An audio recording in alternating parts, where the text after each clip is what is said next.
In case you missed it, here's a short clip of nature trying to intrude into our live stream. See you guys Your later. comment. Look, it's back. Oh my god.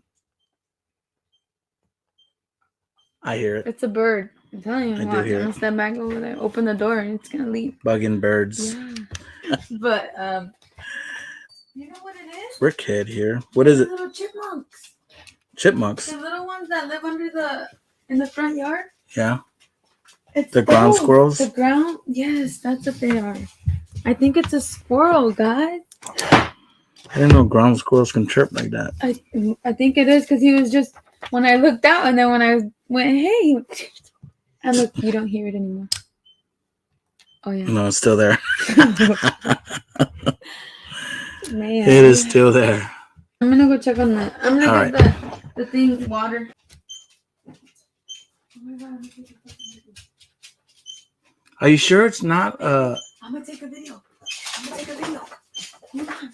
He's sitting there with his hands crossed, chirping with his mouth.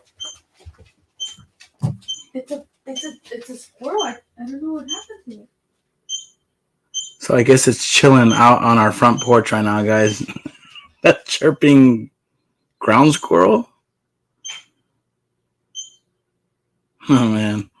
We're doing Lego giveaways here monthly now. And I'm sorry about the background noise, but my girlfriend is dealing with this chirping sound that we have. It's apparently we thought it was a bird, but apparently it's a ground squirrel.